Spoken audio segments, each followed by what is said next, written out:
Olá a todos, eu sou o seu anfitrião e apresento a vocês Mitos e Lendas do Além. Nesse primeiro vídeo nós vamos falar de duas histórias assustadoras da Rota 666 e a Ilha Poveglia. A Rota 66 era uma rodovia norte-americana. Foi estabelecida em 11 de novembro de 1926. Iniciava em Chicago e terminava na cidade de Santa Mônica, na Califórnia, totalizando 3.755 quilômetros. Em 1985, deixou de fazer parte da United States Highway System. Existe atualmente como uma histórica Rota 66, sendo reconhecida pelo governo norte-americano por sua importância cultural, histórica e turística. Devido ao grande número de acidentes e outros fenômenos paranormais, tem a fama de estrada maldita. Por isso, foi chamada por muito tempo de Rota 666 ou a Estrada do Diabo. Muitos dizem que as pessoas que dirigissem nessa estrada à noite eram amaldiçoadas por espíritos atormentados de pessoas que morreram tragicamente naquela rodovia. Acreditam que toda essa paranormalidade é devido ao grande número de acidentes ocorridos na estrada e seus mortos. Nesse vídeo vamos contar uma das lendas conhecidas vindas dessa estrada assustadora. Conheçam a lenda do Sedã do Diabo. Existem relatos do carro sedã preto, conhecido como Sedã do Diabo, que vem à noite para levar os motoristas que rodam pela Rota 66 para a escuridão. Reza a lenda que ao cair da noite aparece um carro sedã preto que persegue outros carros que viajam à noite pela Estrada do Diabo. E é baseado nessa lenda que vamos contar a história a seguir.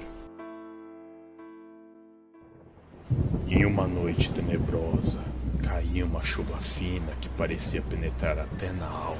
Entre clarões de relâmpagos, esse homem podia ver e sentir a força dos ventos, que chacoalhavam os ramos das árvores que quase varriam o solo. Era o caos em seus olhos. Na beira da estrada, vemos a silhueta de um homem caminhando com o braço para cima, pedindo carona. Aquela pessoa estava implorando por uma carona que o levaria para o próximo vilarejo.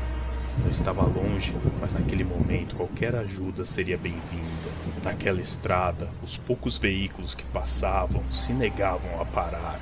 Os relâmpagos que riscavam o céu mostravam ainda mais a escuridão das nuvens que transformava aquele anoitecer em uma escuridão medonha.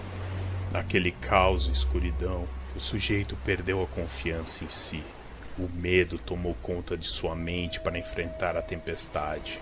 Seu corpo congelava. Seus acenos aos poucos veículos que passavam transformaram-se em gestos de pânico. Rezava alto, suplicava a todos os santos. Jurou que seria o melhor homem do mundo. Em pânico, fazia promessas sem sentido e desesperadas. As árvores sacudiam e dançavam de um lado para o outro com o vento forte, como uma dança demoníaca. De repente, no meio do nada, aparece um sedã preto, sem luzes, aproximando-se lentamente. O homem sorri. Finalmente, a sua resposta divina. O veículo caminhava vagarosamente, aproximando-se ao seu lado. O homem nem esperou o veículo parar. Entrou rapidamente e, ao fechar a porta, percebeu que o veículo continuava movendo-se lentamente. Olhou ao condutor para agradecer-lhe, mas não havia ninguém ali. Seu coração começou a disparar. Ao longe começou a ouvir vozes. Chegavam a ele em forma de gemidos, grunhidos e murmúrios que se confundiam pelo barulho dos ventos e chuva. Sozinho e em pânico, o veículo sem condutor continuava lentamente o seu trajeto. O homem olhava à sua frente desesperado, quando uma curva se aproximava lentamente. Ele rezava, sentia que algo ruim estava para acontecer. O veículo continuava caminhando lentamente pela estrada, quando de repente, pouco antes da curva, um braço entrou pela janela e foi virando o veículo lentamente ao lado correto da estrada. A cena era aterradora. Desesperado, sem entender nada, fechou os olhos e rezou em voz alta. Dessa vez, suas rezas foram atendidas prontamente. O veículo foi parando à margem da estrada. Aquele homem, assustado com o milagre de suas preces, viu uma pequena luz à distância de sua direita. Desceu do veículo e correu como um louco, sem olhar para trás, indo em direção àquela luz. Correndo no meio da estrada, desesperado, não percebeu que a luz à sua frente era um caminhão em alta velocidade. O motorista não teve tempo de frear, jogando o homem a quase 10 metros de distância de onde estava. Caído no chão, desfalecendo, ele vê o sedã passando vagarosamente ao seu lado. Na parte de trás, pôde ver a silhueta de 2 homens, como se estivessem empurrando o veículo. Então, tudo vira trevas. Essa é a lenda do sedã do diabo em uma noite fria na Rota 66.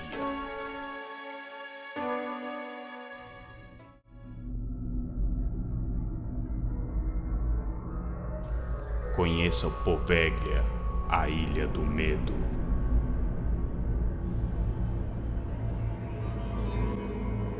Conhecida como a Ilha do Não Retorno, a enigmática Poveglia se localiza no norte da Itália. Dividido por um estreito canal, a ilha é revestida por uma aura de silêncio, morte e proibição. Já que não é permitido se aventurar em suas terras, onde milhares de pessoas foram queimadas há séculos atrás. Seus restos mortais, como se recusassem a serem enterrados no esquecimento, ainda tendem a chegar às costas de Veneza, um lugar onde há um lembrete fúnebre que fica entre as árvores silenciosas e edifícios da ilha isolada. Ainda deixa transparecer muitas vozes de almas que ainda não descansaram, muitas delas devoradas pela angústia dos séculos.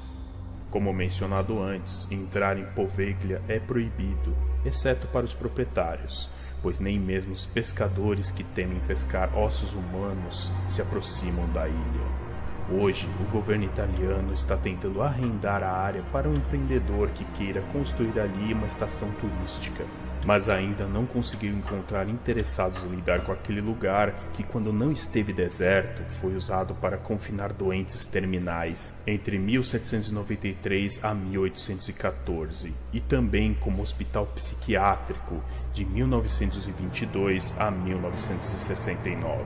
Nesses 2 períodos, barcas cheias de doentes tinham como destino a ilha Poveglia. Daí então vieram histórias realmente sinistras e assustadoras. Tempos depois de Poveglia ser totalmente abandonada, foi construído em 1922 um grande hospital psiquiátrico com um grande sino que ainda pode ser visto a partir da costa de Veneza, mesmo naquelas noites em que a ilha se encontra envolta em uma névoa fantasmagórica.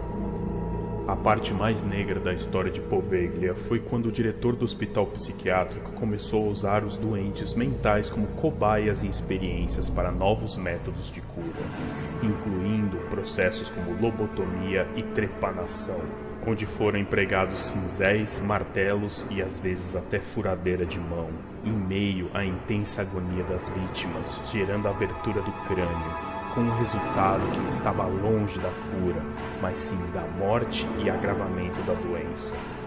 Com um rastro de sofrimento, sangue e detritos que cobriu o piso do local, as operações de limpeza tentavam encobrir as provas irrefutáveis de quão cruel pode ser a ciência nas mãos erradas.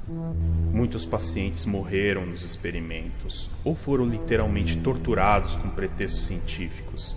Mas as atrocidades do médico não ficaram impunes, uma vez que, após vários anos de experiências com os doentes, o médico louco começou a ver os espíritos daqueles que morreram em suas mãos, além dos espíritos que foram abandonados na ilha naqueles dias em que a praga assolou a Itália. Prisioneiro do terror diário incutido por suas visões, o médico, em desespero, acabou pulando do alto da torre do sino. Quando ele caiu, enquanto se contorcia de dor em uma poça do seu próprio sangue, O terror se apoderou de seu rosto quando, de repente, do chão surgiu uma névoa que o envolveu e o estrangulou até a morte. Esse foi o fim do médico maníaco. Desde então, seu espírito foi condenado a engrossar as fileiras de almas que penam na silenciosa Poveglia. Mas não se trata de um fantasma qualquer, ele fica na Torre do Sino. Alguns relatam ouvir o sino rouco, mesmo sabendo que não é provável que uma pessoa viva faça os sinos soarem. Após o suicídio do médico louco, pulando da Torre do Sino, o hospital psiquiátrico foi fechado e a ilha ficou ainda mais abandonada, até que o governo italiano a vendeu. O novo proprietário tentou em 1960 viver ali com sua família, mas não conseguiu, pois os fantasmas dali não o deixavam viver em paz. Novamente a ilha foi abandonada e sua reputação se tornou ainda mais enegrecida. Mas mesmo assim, uma família rica comprou a propriedade e mandou construir uma casa lá. Supostamente passariam longas férias na casa em Poveglia, mas a verdade é que não aguentaram sequer um dia na ilha. De acordo com o proprietário na época, o que experimentaram na casa foi tão assustador que se compara ao famoso caso de Amityville. O antigo proprietário se recusa a dar detalhes do que aconteceu, mas conta que uma de suas filhas foi atacada com tanta violência que sofreu um grande e profundo corte no rosto, que lhe rendeu uma sutura de 14 pontos. Depois do que aconteceu com aquela família, vários médiuns visitaram a ilha em busca de sinais de atividades paranormais, relatando o tempo todo que havia uma atmosfera densa, pesada e opressiva, e sempre com uma sensação que alguém estava respirando próximo ao seu pescoço. Algumas vezes viam sombras em forma humana cruzando seu caminho, além de ouvirem gritos e gemidos. Dizem eles ser de almas perdidas, como ecos em um quarto escuro. Um grupo que foi até o hospital existente na ilha, caminhando entre as paredes danificadas pela passagem do tempo, ouviram uma voz clara, perdida entre os corredores, falando em um tom forte e assustador. Saiam imediatamente daqui e não voltem nunca mais. São inúmeras histórias, não só dos doentes mentais que residiram no local, mas de muitos aventureiros que as provaram em primeira mão. Puderam vivenciar a ruptura entre o nosso mundo e o além existente em Poveglia. O que vocês acharam dessas histórias? Eu quero saber a opinião de vocês. Deixem os comentários e não se esqueçam, cliquem em curtir e compartilhem nas redes sociais e no WhatsApp. Assim mais pessoas vão conhecer o nosso trabalho e nós vamos conseguir ampliar ainda mais o conteúdo para vocês. Um grande abraço, até o próximo vídeo, até mais.